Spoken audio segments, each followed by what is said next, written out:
Hi guys, this is Jen Curtis, pre and postnatal fitness specialist. I want to do a whole series on pregnancy fitness, addressing some of the major concerns or some of the major issues around the topic, dispelling some of the myths, talking about some of the major benefits, and really like zooming in on some of the nitty gritty bits of training during pregnancy, like heart rate or impact and things like that, and the things that we really need to consider, not the things that people like to talk about or the old wives' tales. This first video is just going to be an overview to the whole topic, so I'm just going to zoom out and just talk about the major things that you need to take into account with starting or continuing a fitness regime during pregnancy.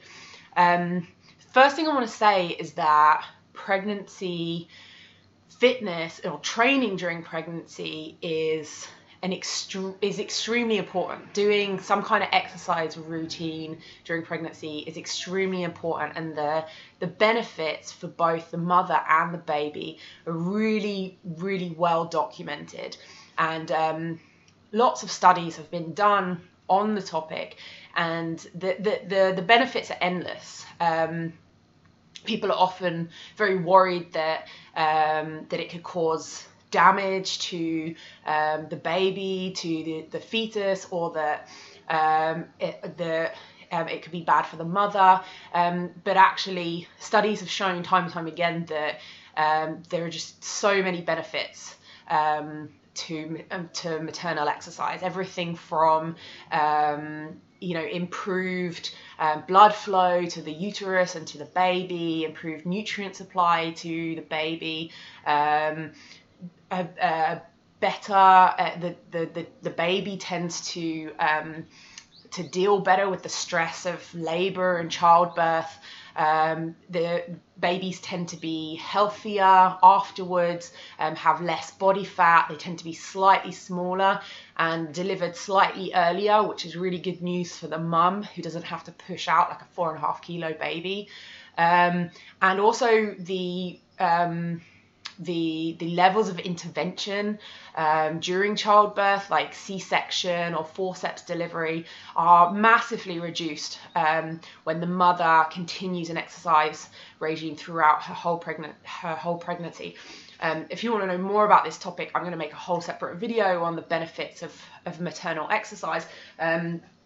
This book is an amazing account of exercising through your pregnancy, by James Clapp. It's an amazing read, and a really compelling case for exercising throughout your pregnancy.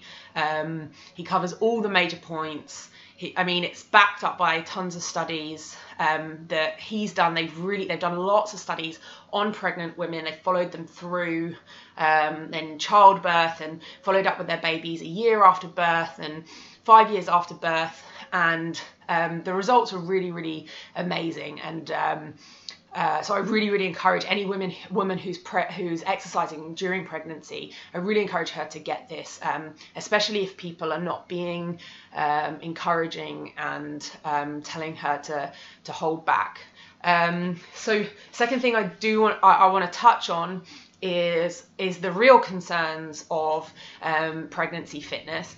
And there aren't really many. There's a lot that people worry about. And I'm going to make a whole video on myths about pregnancy fitness, because I've heard crazy things from, like, running or cycling on cobbled ground could kind of shake the baby free, and you could lose the pregnancy, or people telling me that so and so lifted a heavy weight and then she had a miscarriage. And people love to correlate things that aren't actually there. But there are some real concerns, and one of them is the integrity of the core and the pelvic floor, and that tends to be one that no one actually talks about, but it's a very, very real concern. It doesn't come into play until really the second half of pregnancy, when the mum has a huge belly and her, if you think, all of her core muscles are stretched around all the contents of her abdomen now. Those muscles are stretched out and they're no longer, if you just think about the six-pack muscles, the rectus abdominis that should attach from the rib cage to the pelvis, they are no longer in a straight line, and they're no longer acting in a straight line. They're now around a huge bump and they're stretched out. This puts pressure on the linea alba, which we talk about a lot with diastasis recti, and put too much pressure on that and pulling a part of that, we think could cause or worsen a diastasis recti or abdominal separation. And also you've got to think about, now her belly has made all this room for a uterus and placenta and a baby, and all of her abdominal organs have been pushed out of the way, and there's a whole lot more weight on her pelvic floor. So the major thing that we want to think about, especially in those later stages of pregnancy, is the integrity of the core muscles, including the pelvic floor. So, for example, things like planks and crunches might be a bad idea for the abdominal muscles, and might cause more of a diastasis. We don't know that 100% certainty, but we're pretty sure that might lead to a worsening. So we just leave it out. And in any case, crunches and planks and things like that won't really help us much at this stage anyway.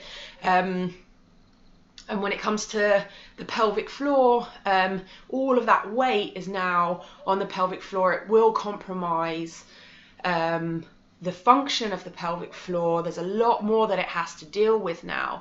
And so when we add things like impact to the mix, so like running and jumping, that can create huge amounts of intra-abdominal pressure that push down onto the pelvic floor, and we worry that could put women at risk of things like pelvic floor dysfunction, like urge incontinence and or urinary incontinence in general. There are lots of different types, or pelvic organ prolapse. You know, if there's huge amounts of intra-abdominal pressure pressing down on the pelvic organs that are already on under a lot of stress.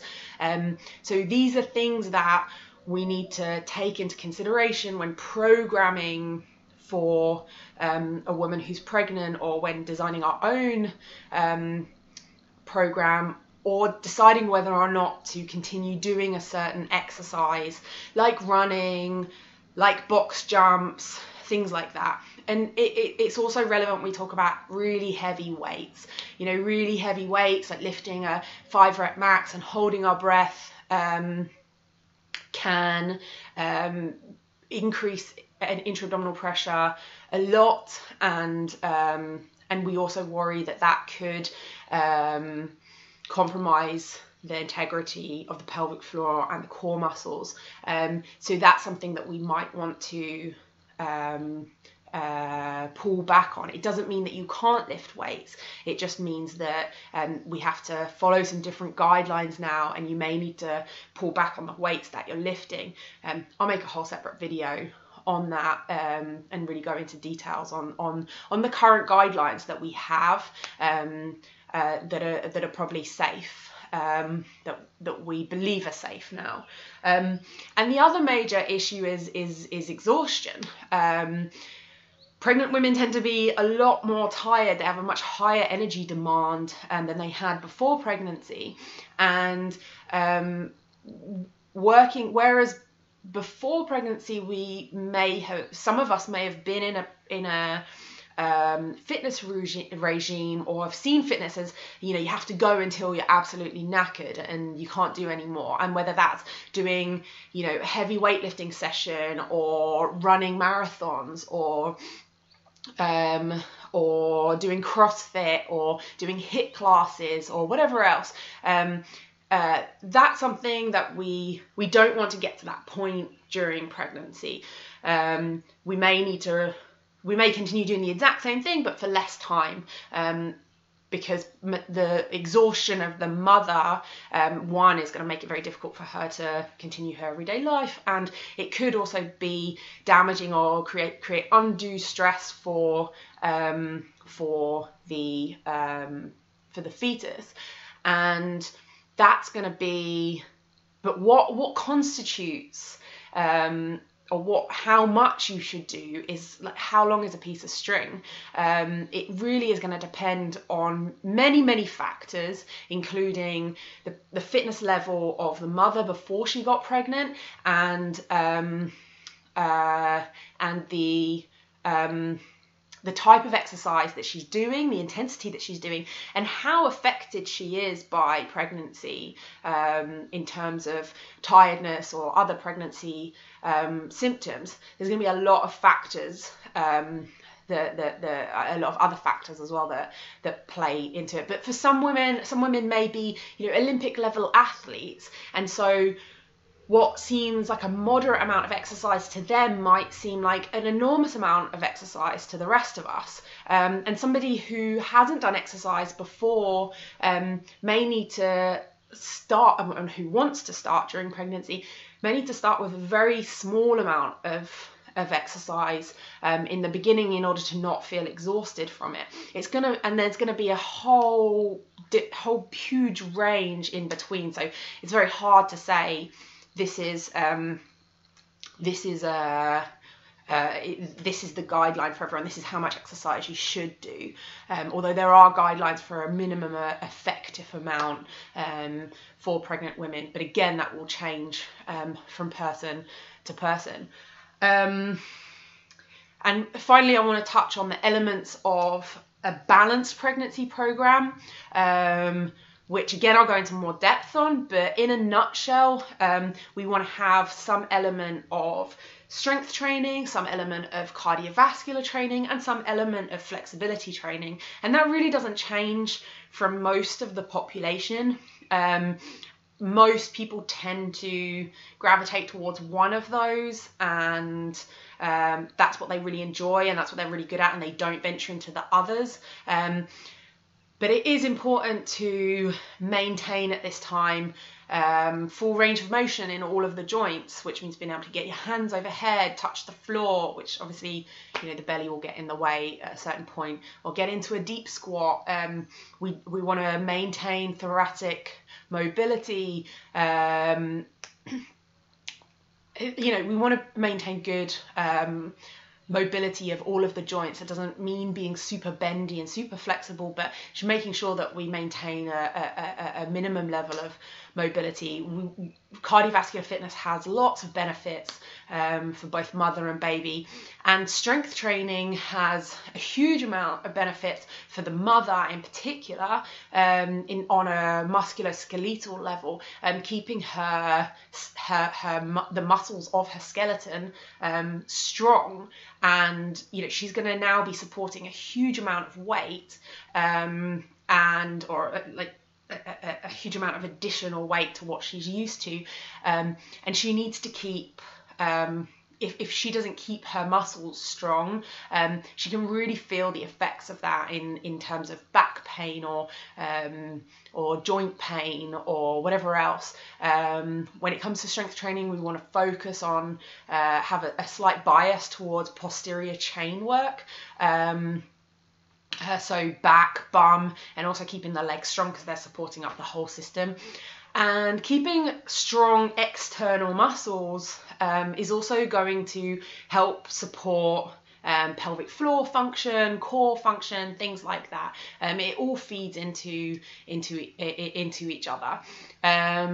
So that's kind of an overview of the sorts of things that we should do during pregnancy. But again, I'll make a separate video where I can kind of dive into each of those in a little bit more depth. That's it for now.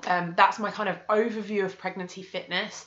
There's a lot of hype, there's a lot of hysteria, there's a lot of naysayers. There are a lot of people telling you what to do and what not to do. And it's super important to be safe at this time and do what's safe for you and for your baby. But it's also, I think it's a real shame to stop women from doing things that are safe. So sometimes there are people who are overly cautious and get women to stop doing things that are perfectly safe, and that's a shame, because she will lose fitness, she will lose a sense of well-being, and the baby will lose fitness and the physiological benefits of an exercise program as well. So it's absolutely important that we educate women about what they should do and what they shouldn't do, and the right reasons for what they should and shouldn't do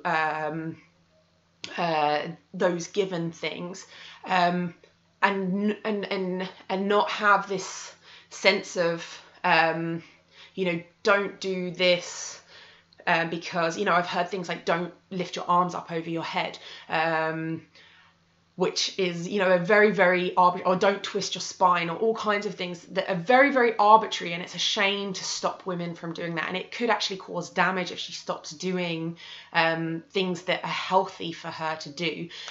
So we need to keep an eye on both ends of the spectrum, not letting women do things that are dangerous, but on the other end, making sure that women are doing all the things that they can do safely and that will help them stay fit and flexible and mobile, and not stopping them unnecessarily from doing that just because you heard from your grandma or from some person that they shouldn't do that. And finally, I just want to say that everything is on a scale. People love to think of things as all or nothing. Either do everything or just walk and do yoga, and actually there's a huge grey scale in between, and the right amount of exercise, the right intensity of exercise, it's going to be different for every woman, and it's going to be plotted somewhere along that scale. So I want to move away from extreme thinking, either do things or don't do things. How can we modify things, and how can we find the sweet spot for a given woman on a given exercise, and just really introduce some balance into the debate rather than just the all or nothing ways of thinking. So that's it for now. Check out my other videos on pregnancy fitness. Feel free to comment below if you have any questions, if you particularly agree with something, if you particularly disagree with something, if you feel I missed something out. And if you want more videos like this, please subscribe to my channel. And if you feel like this video can benefit someone that you know, please forward it to her so that she can have this information as well. Thanks very much for listening. See you next time.